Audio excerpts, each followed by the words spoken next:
دين سلام. تقول ايه يا اخويا بقى؟ استنى كده، هات كده التليفون. تعمل ايه يا اخويا؟ ايه ده؟ استنى بس، ايه ده؟ ده ايه استنى أنا استنى. ده رزق استنى من عند بس. ربنا من ده. عند ربنا ايه؟ ما قلناش حاجه. انت عاوز تبيع التليفون ده رزق من عند ربنا، مش هبيع التليفون طب انت خلاص. دلوقتي جايب التليفون منين اصلا؟ طب المهم بس، انت عارف الفلوس دي بتاعتي مين؟ دي بتاعتي يا عم. طلع التليفون ده. يا عم دي فلوسي. سيب بس كده، سيب يا بس عم دي كده. فلوسي اصلا. سيب بس كده، سيب فلوس مين؟ يا عم التليفون ده انت جايبه منين اصلا؟ يا عم التليفون ده استنى بتاعي بس، اصلا. استنى التليفون ده بتاعي مين؟ اصلا يا عم. انت استنى. في ايه، قادر عليا ولا ايه ايه؟ فين المشكله؟ طيب بس اقول ايه؟ نسيت فلوس ولا حاجه؟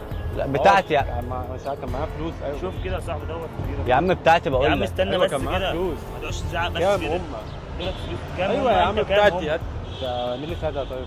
ما هو انت نسيتها تقريبا هنا. ايوه ما وقعوا مني. طب هو دلوقتي هم كام اصلا؟ هم حوالي 5000 جنيه. ممكن تدومني؟ امسك الراجل ده بس كده، عشان الراجل ده كان هيسرقك. عمل ايه؟ خد يا صاحبي، خد فلوسك، حلال عليك فلوسك. طب بص ده انا كان عايز اقول لك على عايز حاجه. استنى بس كده. بس أنا عايز جايب أقول لك على الايفون ده حاجة. منين؟ طيب انت جايب الايفون ده منين؟ عايز اقول لك على حاجه. مجد إيه؟ بص هناك كده بنصور اصلا. انت راجل محترم. حبيبي الله يخليك. الايفون ده بتاعي اصلا، والراجل ده معانا في فريق العمل. التليفون ده انا ما كنتش محتاجه، حلو الكلام. فكنت انا هنزل اكسبه لواحد امين، وانت طلعت الكلام. امين معانا في البرنامج، فانت حبيبي راجل يا أخويا، محترم. الله يخليك. فانت بجد؟ كسبت معانا الايفون. الف بتهزر مبروك. والله. لا انت لا راجل بتهزر محترم والله. انت تستاهله. انت يعني انا اكسب ده كام؟ ايفون كام؟ ده 14 15 برو ماكس كمان؟ اقسم بالله. 256 جيجا. والله العظيم يعني ايفون احلامي. مظبوط. اهم حاجه بس اللي احنا صورناه ده نزياو. زيا يا اخويا، زيا؟ زيا يا اخويا. الله يبارك الكاميرا بقى.